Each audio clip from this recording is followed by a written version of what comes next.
Glória a Deus. É fogo, é manto, é glória. É desse jeito. Capítulo 6 de Apocalipse. Hoje vamos continuar o estudo, né? Capítulo 6 de Apocalipse. Parte final, o quinto e o sexto. O quinto e o sexto selo, né? Vamos ver aqui. Aí vamos entrar no selo do silêncio. Eita, o sétimo selo, né? São os 7 selos. Vamos falar aqui até o sexto selo, que encerra-se o capítulo 6 de Apocalipse. Demorei porque tem a figura do anticristo, não é? Vocês que estão aqui, curtam, compartilhem, comentem, façam perguntas. Temos muitos a aprender sobre esta maravilhosa lição. O livro das Revelações, ele traz muitas lições e vamos falar um pouco sobre elas. Capítulo 6, versículo a partir do versículo 9, vai trazer o quinto selo. Passamos pelo primeiro, segundo, terceiro e quarto selo, até a fome, né, os 4 cavaleiros do Apocalipse, que vamos agora para a abertura do quinto selo. Jesus, o Messias, ele, o único digno, o Cordeiro, ele quebra o selo real e de lacre apocalíptico e ele teve a dignidade de abrir, o único. E aí a sentença vai surgir aqui dizendo o quê? Neste selo vai aparecer algumas coisas, né? Que são as almas debaixo do altar que clamam por vingança. Olha só o texto. Quando ele abriu o quinto selo, vi, ou seja, João teve uma visão, Franlima, Deus abençoe. E debaixo do altar, as almas daqueles que tinham sido mortos por causa da palavra de Deus e por causa do testemunho que sustentavam. Meu Deus. Né? Aqui nessa versão, do testemunho que proclamavam. Nessa outra versão, do testemunho que deram. Então, vocês entendam que eles não só sustentavam, mas proclamavam, dando testemunho, né? Dando testemunho de que eram cristãos, de que eram servos do Messias, certo? Que você deve entender que Jesus não fundou religião. Eita, e agora? Mas Jesus não fundou religião. Jesus é o caminho. De quê? Da salvação. Então ele diz aqui o 10. Clamaram em grande voz, dizendo, até quando? Veja bem. Ó soberano Senhor. Eu não vejo aqui a palavra senhores, certo? Mas eu vejo a palavra Senhor. Santo e verdadeiro. Não julgas, nem vingas o nosso sangue dos que habitam na terra. Indicando que o Senhor está no céu.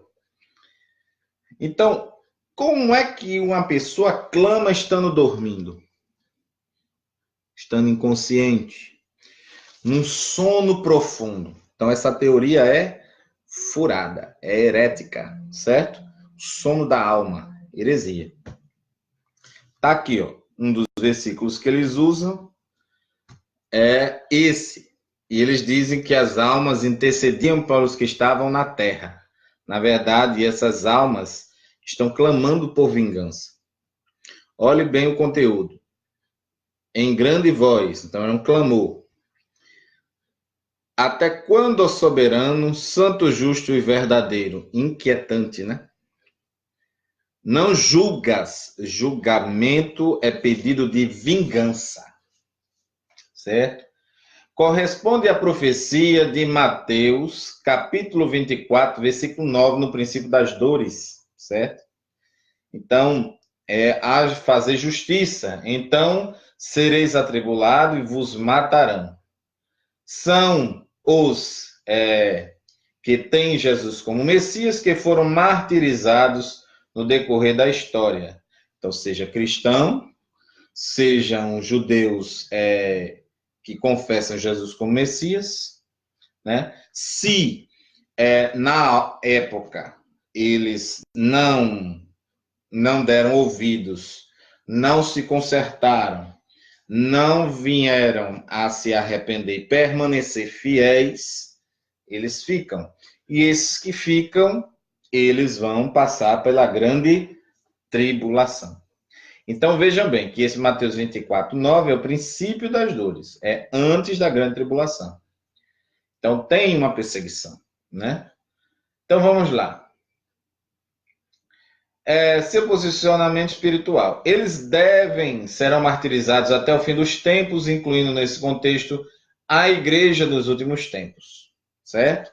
Então vejam bem, quando eles chegam aqui, eles chegam com uma mensagem. Todo cristão vai chegar com a mensagem, não só o testemunho que eles dão, mas que eles sustentam, é a sua fé inabalável. Eles têm identidade. Olha, se você não sabe quem você é, se você não sabe o que você defende, se você não sabe a importância da palavra de Deus e da sua fé em Cristo, no Messias, não está adiantando até agora. Mas se você disser, eu sei a partir de agora, a importância, você morreria por isso. Porque se você morrer por isso, pela fé, não estou dizendo para você se matar e tal, mas se viessem os soldados, se negue a Cristo, vocês deveriam dizer, jamais. Quer que eu ore por vocês? Porque parece que vocês não têm Jesus, né? Então vocês devem ter essa identidade forte. E aí vocês devem ver o versículo 11.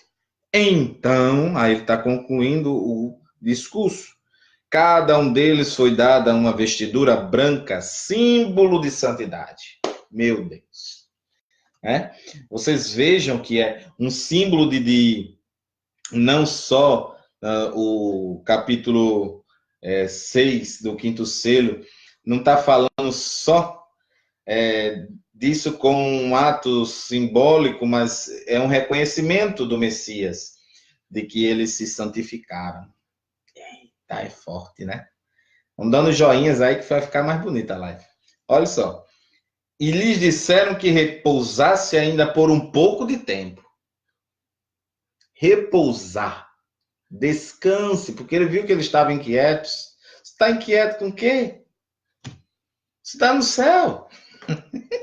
Eles estavam, né? O número dos seus conservos, até que se completasse o número dos seus conservos, e os seus irmãos que iam ser mortos ainda, como igualmente foram. Então vocês vejam que eram almas conscientes, eles intercederam por elas mesmas e pediram vingança, justiça. Julga, Senhor, né?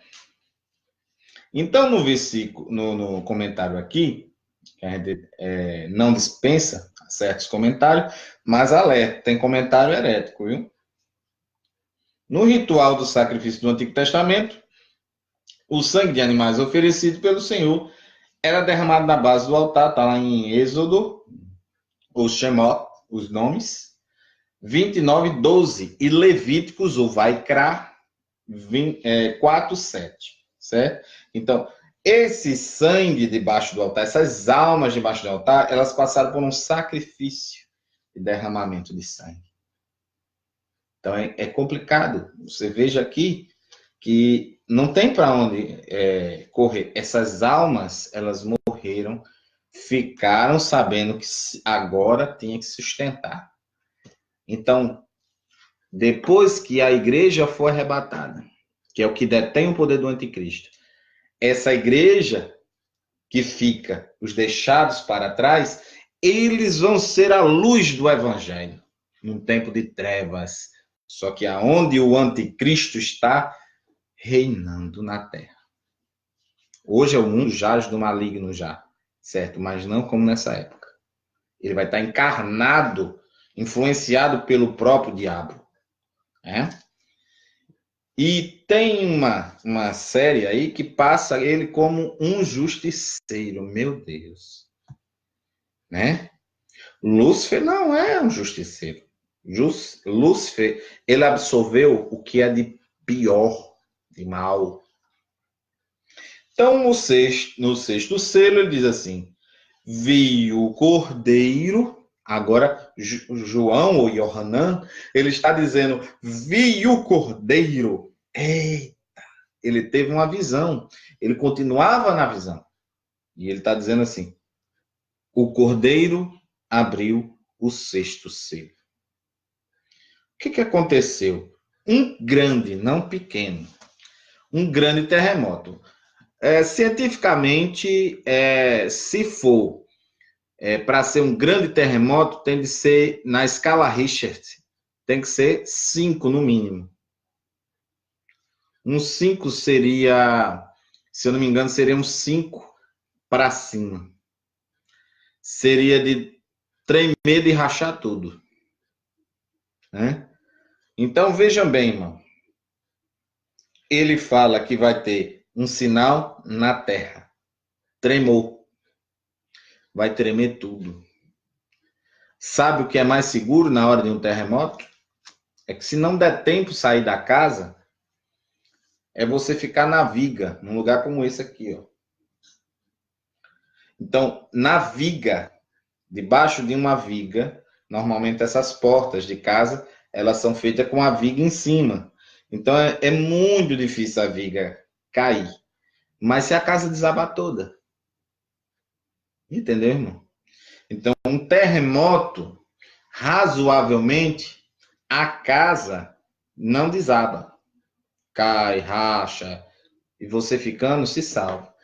Mas num grande terremoto, tem gente fazendo casas e preparando com 80 centímetros, mais de meio metro, quase 1 metro, de profundidade a viga.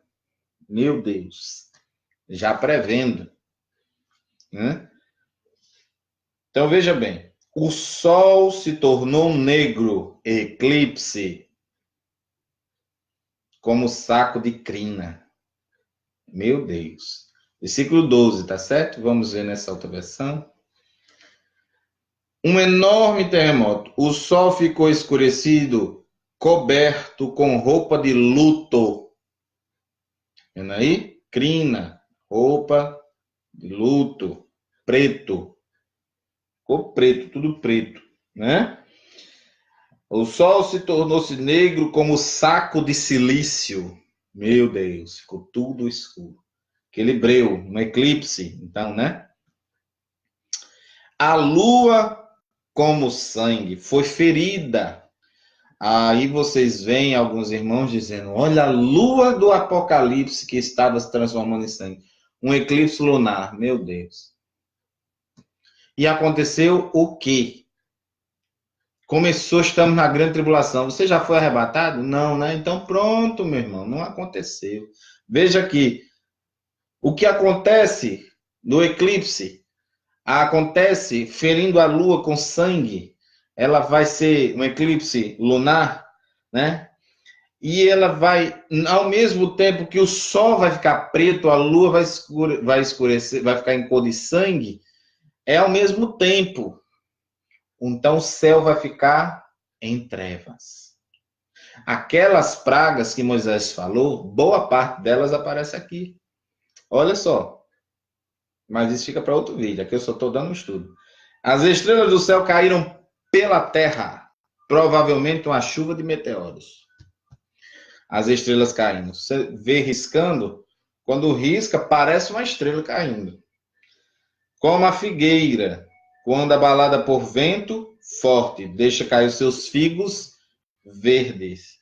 Então, o vento forte, ele está dizendo a velocidade, né? Deixa cair seus figos verdes. Então, cai antes do tempo, né? Então,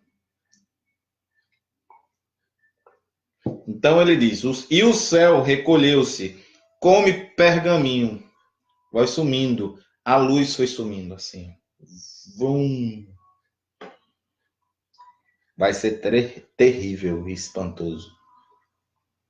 Como se enrola. Então todos os montes e ilhas foram movidos do seu lugar por causa do terremoto. Então foi abalos cósmicos, sísmicos, certo?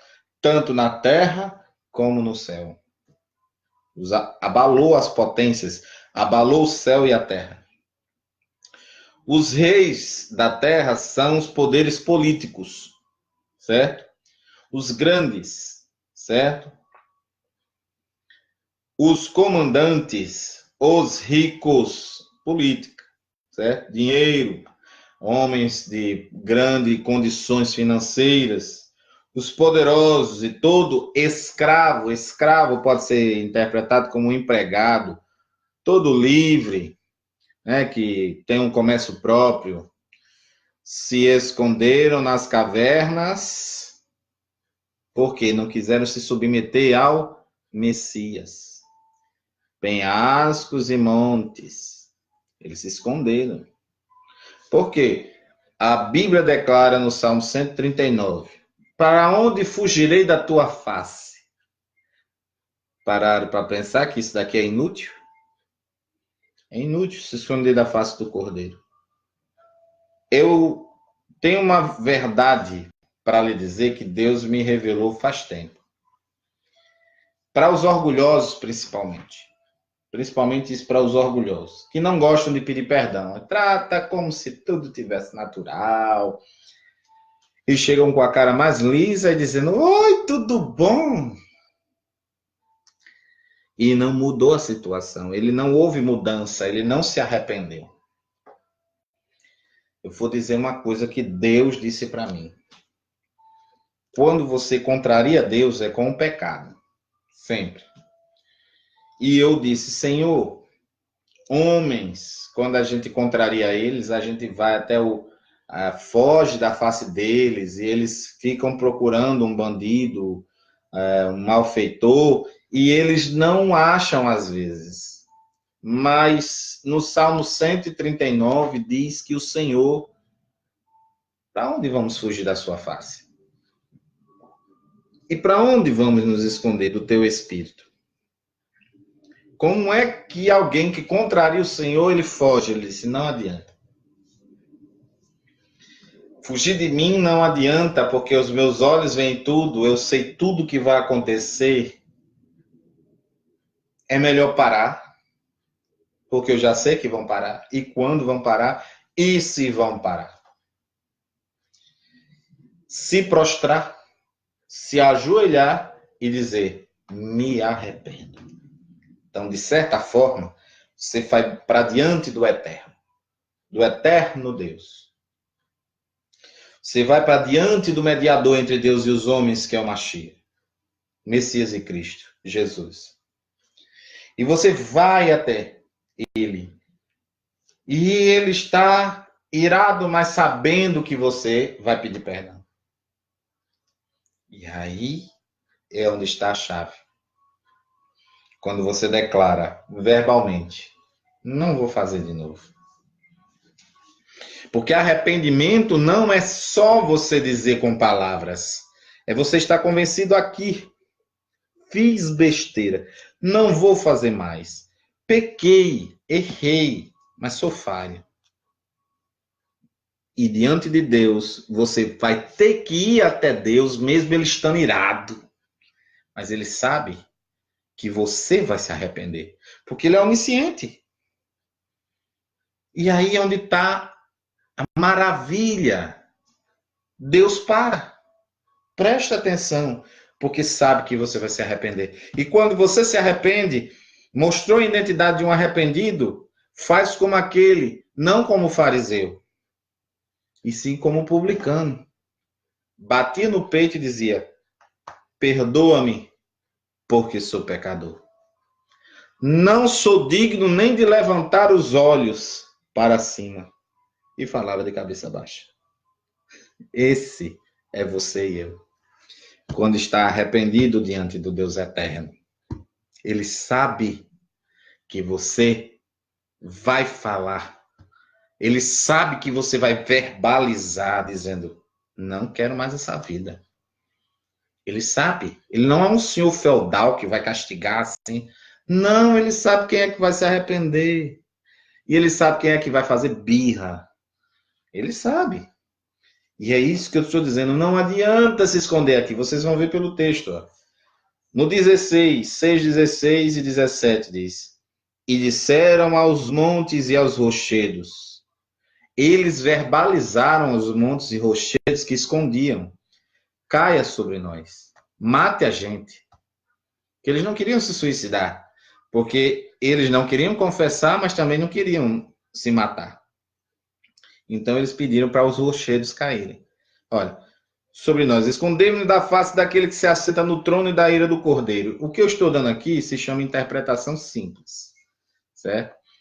É o texto, mas da maneira mais fácil de você entender. Mas claro que tem mais verdades que nós poderíamos tirar daqui. Principalmente na versão em hebraico e na versão em grega, certo? Que o grego é mais antigo do que o hebraico, os pergaminhos, né? Mas eu estou dando na versão simples. Porque chegou o grande dia, ó, chegou o grande dia da ira deles. Da ira deles. Veja bem. Por quando chegou o dia da ira deles. Deles quem? E quem poderá sobreviver? Deles, do Deus eterno. Olha, para você entender bem, você tem que entender que tem um trono só no céu. Mais alguns capítulos para frente, nós vamos ver. Mas veja quando alguém não quer se arrepender. Como ele é taxado? Rebelde. Sabe para quem esse livro foi feito? Foi feito para duas classes de pessoa. É aquela pessoa que confessa a Cristo como Senhor e Salvador. A pessoa diz: não, Apocalipse é triste de ver. Não é triste. Se você entender, você vai ver o que é Apocalipse. Mas, primeira coisa, Apocalipse você só vai entender se você fizer um estudo, só uma leitura superficial. Você vai ver linguagens que normalmente não tem nos outros. Mas Apocalipse era uma carta. É uma carta. Mas ele andava de congregação em congregação. Então, primeiro povo, o corpo de Cristo. Composto de quê? Judeus, não judeus, descendentes de judeus, cristãos, etc. O mundo todo que quer se arrepender e seguir a fé em Cristo. Pronto. Primeiro é esse. Certo? Então, tá aí nesse pacote judeu messiânico, todos cristãos juntos, tudo aí nesse daí. É a primeira classe. É a igreja, certo? A igreja espiritual. Ou seja, um judeu precisa deixar de ser judeu para ele chegar e ser, vamos dizer assim, salvo? Não. Não precisa deixar de ser judeu. Precisa confessar o caminho. Cristo. A segunda classe é o pecador. Sabe por quê? Tanto essa primeira como essa segunda classe precisa entender que esse é um livro de prevenção. Se você não fizer o que a Bíblia manda, confessando o Senhor como Senhor e Salvador e se consertando, abandonando o pecado, e aí, principalmente a idolatria, que é semelhante ao pecado de feitiçaria, é a mesma coisa de avareza, a idolatria. A avareza é um tipo de idolatria. Então, o que acontece? Vai passar pela grande tribulação e passar sobre isso daqui. Então, no outro vídeo que eu tenho vários, isso daqui é uma série, até eu terminar o livro de Apocalipse, certo? Então, estou fazendo isso, estudos. Por quê? Porque quando eu terminar, eu vou falar curiosidades sobre o Apocalipse. Aí foi a pedido, certo? Isso daqui foi a pedido. Primeiro pediram o livro de João, tenho já estudo, já pronto, do Evangelho de João, e pediram o livro de Apocalipse, certo? Então estamos aqui, encerrando o capítulo 6. Próxima vez, próximo vídeo, estaremos aqui falando sobre Apocalipse capítulo 7. Agora estou organizando meu tempo, dará para dar uma vez por semana. Então, toda semana eu estarei gravando um vídeo. Se o Eterno disser mude, eu vou gravar sobre outro assunto, mas sempre eu vou voltar com Apocalipse até terminar, não se preocupe. A paz do Senhor, qualquer pergunta, estou no privado, tá certo? Temos também o canal no YouTube, esse vídeo vai estar lá, vocês podem compartilhar lá, para outras mídias sociais, tá certo? Ajuda o nosso canal. Compartilhando, vocês podem ter certeza que vão estar divulgando esse ensino. Dando o seu like, o seu gostei, vocês vão estar colocando o vídeo para outras pessoas verem. É exatamente isso.